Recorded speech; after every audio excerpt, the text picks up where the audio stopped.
We are headed to Pewaukee Lake in Waukesha County, Wisconsin. It's a Saturday morning, pretty cold out, 34 degrees. Thought we'd do a little bit of beach detecting today, freshwater beach detecting with the Equinox 800. If you're up for a quick hunt, come on along, stay tuned. Let's see what we can discover together.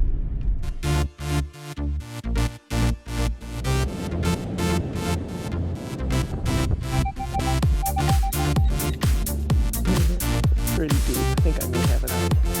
Hard to gauge by the photo, but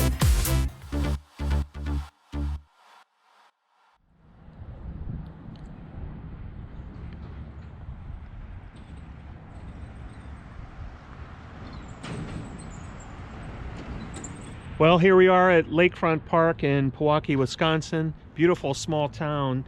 One of many, many towns like this here in Wisconsin. It's a beautiful state. If you have a chance to visit, we'd love to have you here. You can see this time of the year, many of our lakes are still frozen here. This is mid-March, and probably next week, given the temperatures, this will all be gone. We're going to detect today this sandy beach behind me and maybe a little bit of the surrounding area here. So stay tuned, come on along.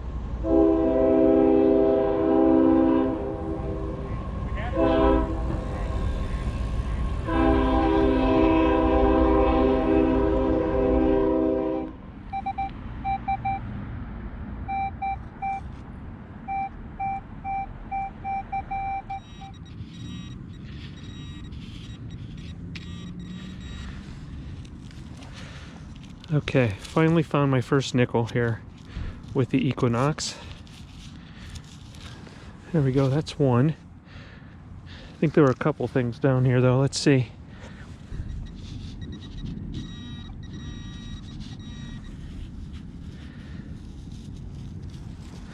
Bobby pin.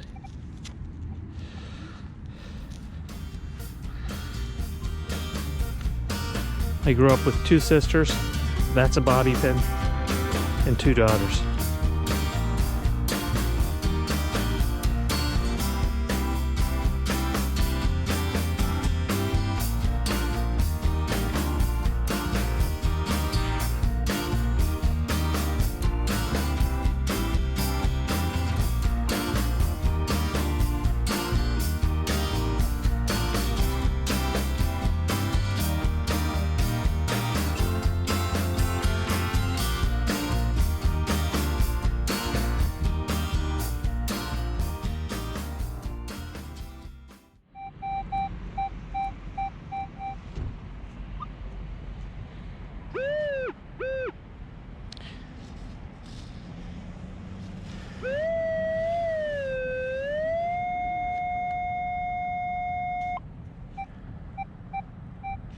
Interesting how the number reads one thing when I'm swinging, and when I hit the pinpointer it often changes.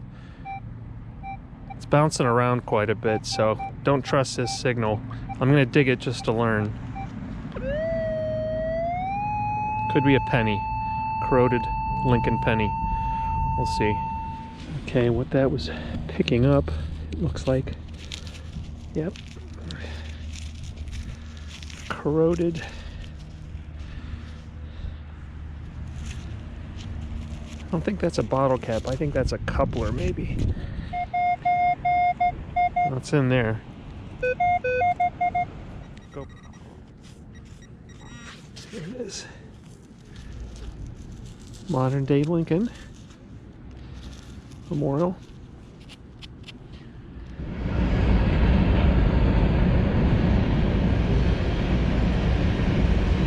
I thought I'd give you some of my quick observations of the Equinox 800. Number one, a steeper learning curve for sure than the Simplex.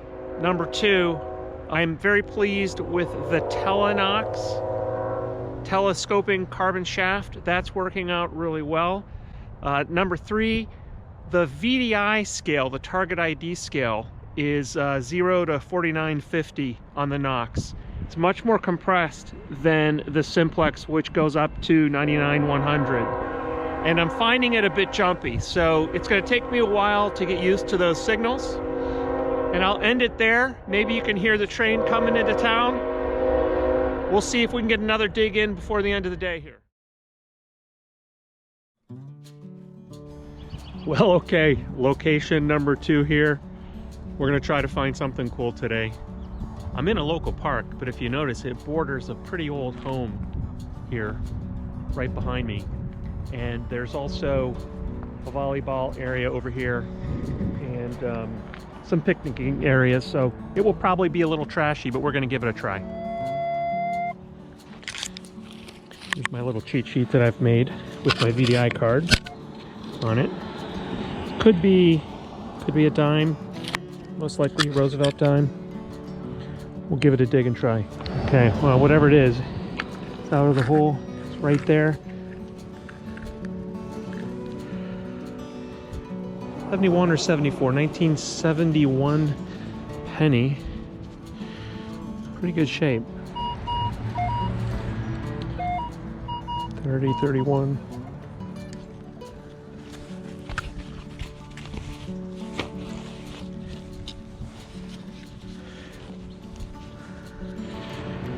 All right, what we have here is an old ball canning lid, I think, some type of lid. We'll get it cleaned up inside.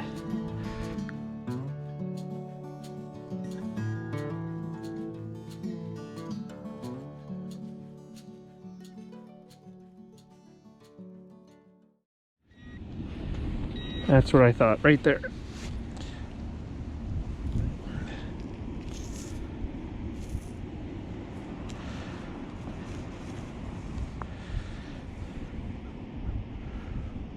Roosevelt dime.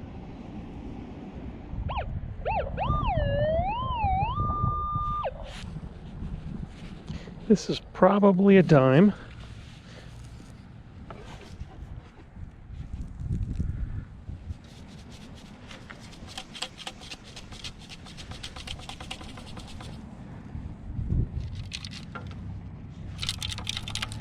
Well, there it is.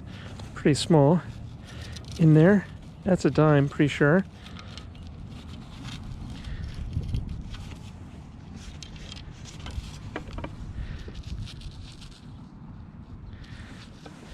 And it's Roosevelt. Don't know if it has any age to it.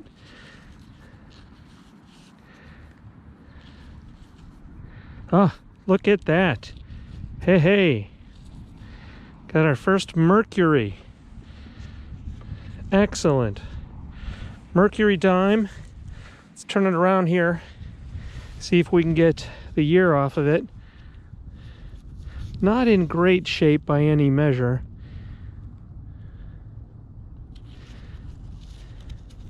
Let me get my loop out and we'll see if we can get a date off of her. The loop, we're looking at it's either a 1936 or 1938 Mercury dime. 1936 or 1938 Mercury dime. There we go.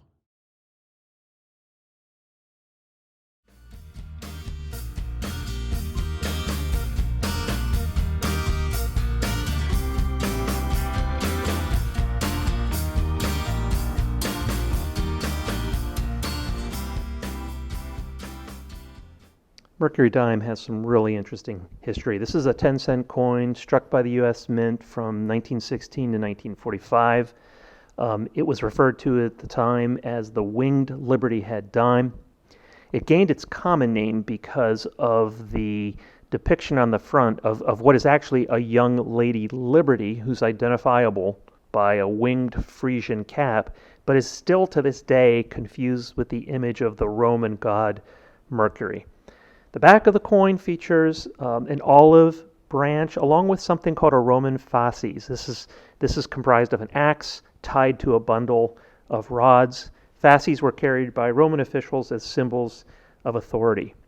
This was released into circulation in October 30th, 1916, the same day they ceased production of the barber dime, and the release had some controversy. Several local newspapers complained that the designer, Adolf Weinmann's initials were too prominent on the front of the coin. You can find his initials between the last digit of the year and the letter Y in the word Liberty.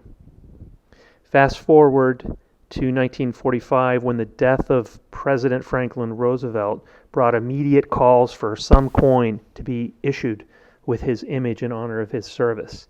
And President Roosevelt had been closely associated with something called the March of Dimes, a campaign to eradicate polio, and a campaign that encouraged individuals from all over the world and of different ages to send dimes in as contributions to help eradicate and fight this cause. These came in envelopes in the thousands to the White House and was a successful campaign for many, many years.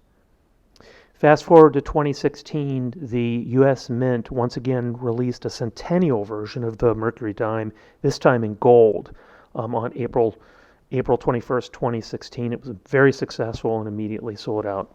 Just a little bit of the history of the Mercury dime. Also, many of the Mercury dimes were not fully struck as part of the minting process. So this meant that some of the beautiful design detail was actually lost before the coins even entered into circulation. Those that are highly valued today have full bands on the back, full bands within the fasces that show more detail. These are more highly prized.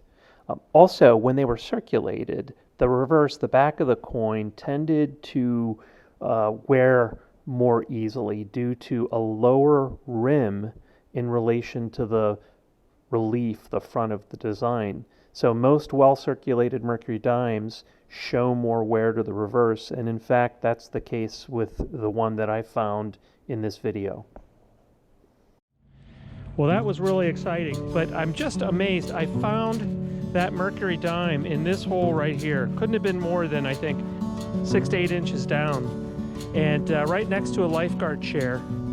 This just goes to show you, even some of these beaches that you think have been hit, hey, they still have great finds in them. Of course, it takes a great machine too, so super pleased. Banged away right at 26.